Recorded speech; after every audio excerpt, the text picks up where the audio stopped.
Listen to me, what I am teaching you and what I am telling you. English class 11. I am starting.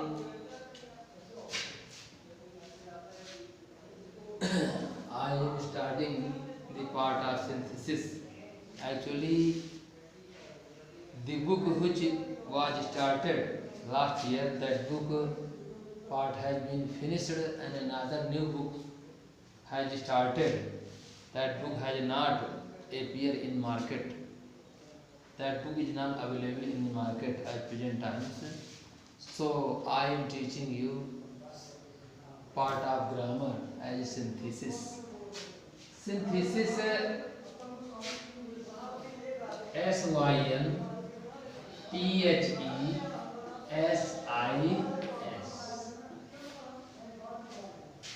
Synthesis लिखा हुआ है। Synthesis का मतलब होता है वाक्यों का जोड़ना।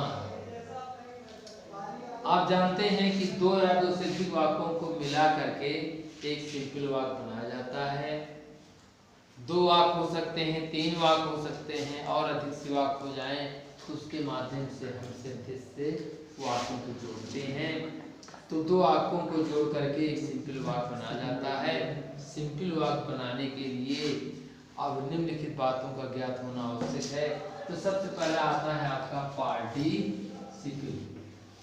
पार्टिसिपल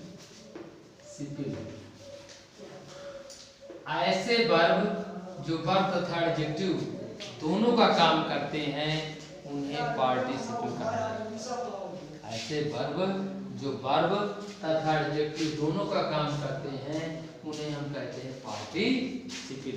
पार्टिसिपल के द्वारा वाक्य जोड़ते समय हमें ध्यान रखना चाहिए कि कौन सा कार्य पहले हुआ है और कौन सा कार्य बाद में हुआ है। जो कार्य पहले हुआ है उसकी दिखाने वाली जो फाइनाइट वर्ब होती है उसको पार्टिसिपल कर देते हैं, अर्थात मुख्य क्रिया में आईएनजी लगा देते हैं और दूसरे वाक्य को ज्यों का त्यों रख देते हैं। यह नियम तब लागू होता है जब विभिन्न वाक्यों का सब्जेक्ट एक होता है।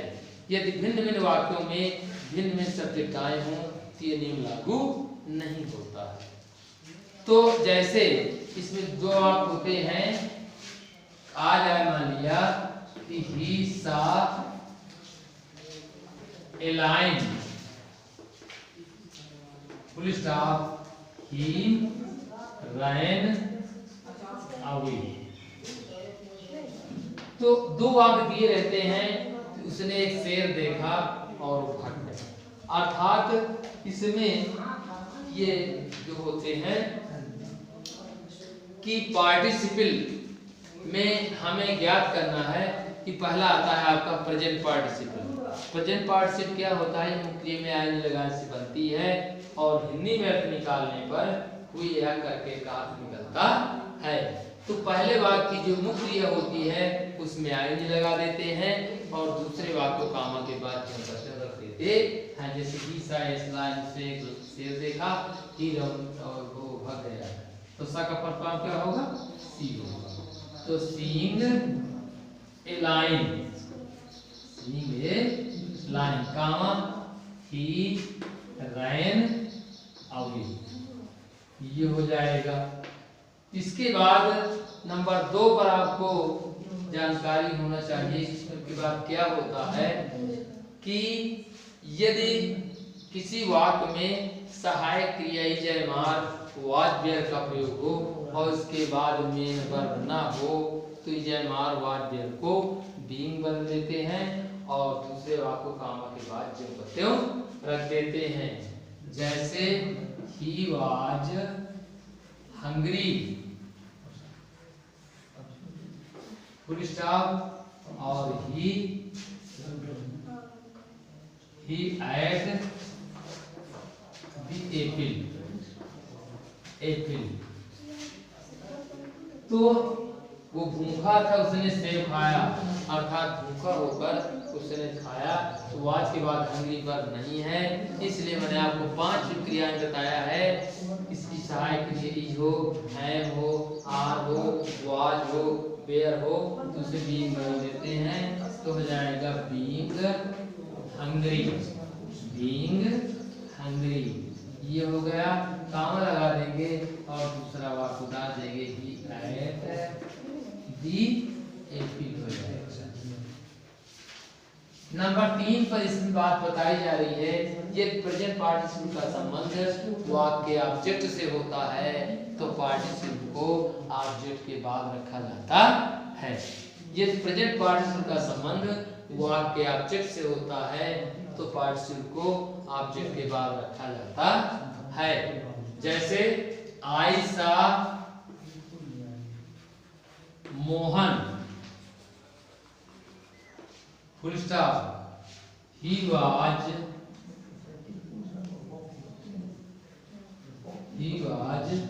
writing a book। हाँ, मैंने आपको बताया है ये प्रेजेंट पार्टिसिपल का संबंध वाक्य ऑब्जेक्ट से होता है तो पार्टिसिपल को कर्म के बाद रखा जाता है। आई सा मोहन, मैंने मोहन को देखा, he was writing a book, वो एक पुस्तक लिख रहा था। जैसे मैंने पंखा देखा, ये पंखा लगा हुआ है तो मैंने पंखा देखा, ये घूम रहा था, अर्थात मैंने पंखे को घूमते हुए देखा। तो उसी प्रकार मैंने मोहन को देखा और वो एक पुस्तक लिख रहा था, अर्थात मैं मोहन को पुस्तक लिखते हुए देखा। तो ये हो जाएगा I saw Mohan comma writing a book, writing a book, ये हो जाएगा। तो अभी तक जितनी बातें मैंने बताया है ये प्रेजेंट पार्टिसिपल से संबंधित बातें बताया है। अब इसके बाद आएगा पास्ट पार्टिसिपल। पास्ट पार्टिसिपल क्या होता है? पास्ट पार्टिसिपल जो होता है यह मुख्य क्रिया की थर्ड फॉर्म होती है और इसका प्रयोग किस रूप में किया जाता है यह हमें ज्ञात करना है। तो प्रेजेंट पार्टिसिपल तो बता दिया गया। पास्ट पार्टिसिपल क्या होता है?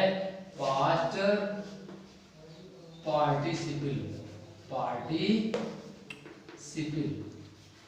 ये हो गया। पास्ट पार्टिसिपल क्या होता है? ये मुख्य क्रिया की थर्ड फॉर्म होती है और इसका प्रयोग एडजेक्टिव रूप में होता है। जैसे आ जाए कि my father is a doctor, full stop है, ही इज रिटायर्ड, रिटायर्ड। तो देखिए मेरे पिताजी एक डॉक्टर हैं और ही इज रिटायर्ड, वो अवकाश प्राप्त है। तो यहाँ पर रिटायर्ड क्या है? क्रिया की थर्ड फॉर्म है कि मेरे पिताजी एक डॉक्टर हैं और वो रिटायर्ड है, अर्थात कह सकते हैं कि मेरे पिताजी एक रिटायर्ड डॉक्टर हैं। तो जब रिटायर्ड शब्द नाउन के पहले आ जाता है तो एडजेक्टिव का काम करता है, अर्थात ये हो जाएगा my father is a retired doctor. ये डॉक्टर शब्द जो है ये यानी डॉक्टर के पहले एडजेक्टिव के रूप में क्रिया जरूर है, लेकिन क्रिया बनकर यानी एडजेक्टिव का काम करती है। तो my father is doctor is retired, अर्थात my father is retired doctor. ये आपका बना हुआ वाक्य हो जाएगा। तो इससे पार्टिसिपल हो जाएगा। मैंने बताया गया कि ऐसे वर्ब जो वर्ब तथा एडजेक्टिव दोनों काम करते हैं उन्हें पार्टिसिपल कहा जाता है। और फिर इसके बाद बताया कि यानी प्रेजेंट पार्टिसिपल बता करके पास्ट पार्टिसिपल क्या होता है कि मुख्य क्रिया की थर्ड फॉर्म होती है, इसका प्रयोग एडजेक्टिव के रूप में होता है। तो जैसे मेरे my father is doctor is retired है तो कह सकते हैं रिटायर्ड शब्द वर्ब है, लेकिन यह वर्ब जब नाउन की पहले आ जाती है तो एडजेक्टिव का काम करती है, इसलिए my father is retired doctor हो जाएगा। इसके बाद आता है आपका perfect participle. Perfect participle listen to me carefully. Perfect participle क्या होता है? परफेक्ट यानी इसमें हेडिंग के साथ मुख्य क्रिया की थर्ड फॉर्म का प्रयोग किया जाता है जब एक कार्य पूर्ण रूप से समाप्त हो जाता है और इसके बाद दूसरा कार्य जारी होता है तथा जो क्रिया कार्य को समाप्त होना दिखाती है तो उसे परफेक्ट पार्टिसिपल में बदल देते हैं। तो क्या होता है, जैसे he had completed his work, full stop है, ही वेंट टू कॉलेज। तो ऐसी स्थिति में हमें देखना पड़ेगा कि कंप्लीट क्रिया जो है, he had completed his work, उसने अपना काम पूरा किया, ही वेंट टू कॉलेज, वो कॉलेज चला गया, अर्थात अपना काम पूरा करके वो कॉलेज चला गया। तो ये काम पूर्ण रूप से समाप्त हो जाता है, इसके बाद दूसरा कार्य प्रारंभ होता है, ऐसी स्थिति में परफेक्ट पार्टिसिपल हो जाता है। तो हम क्या करते हैं, हैविंग के साथ मुख्य क्रिया की थर्ड फॉर्म का प्रयोग करते हैं और सब्जेक्ट उसी का हटा देते हैं। तो हैविंग कंप्लीटेड हिज वर्क और कामा हो जाएगा ही वेंट टू कॉलेज हो जाएगा। Having completed his work full stop he went to college, having completed his work comma he went to college. आई बात समझ में, ये बात आप दिमाग में रखिए। इसके बाद आता है कि एक कार्य पूर्ण रूप से, अब इसके बाद क्या होता है, कुछ ऐसे वाक्य होते हैं, यानी जब एक कार्य पूर्ण रूप से समाप्त हो जाता है और इसके बाद दूसरा कार्य प्रारंभ होता है तो वहां पर परफेक्ट पार्टिसिपल होता है। तो ये आपका वाक्य हो गया, he had completed his work, he went to college। तो having completed his work, he went to college। अब अंतिम होता है, यदि कोई वाक्य पैसिव में होता है तो हैविंग के साथ बीन लगा करके मुख्य क्रिया की थर्ड फॉर्म का प्रयोग करते हैं और दूसरे वाक्य को कामा के बाद जो करते हैं रख देते हैं। क्या, जैसे he was respected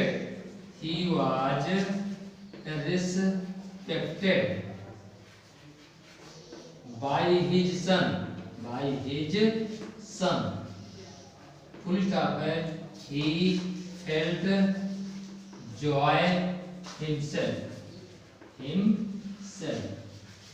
देखिए he was respected by his son, ये वाक्य पैसिव वाच में है क्योंकि वाच के बाद की थर्ड फॉर्म में है, बाई लगा हो चाहे ना लगा हो।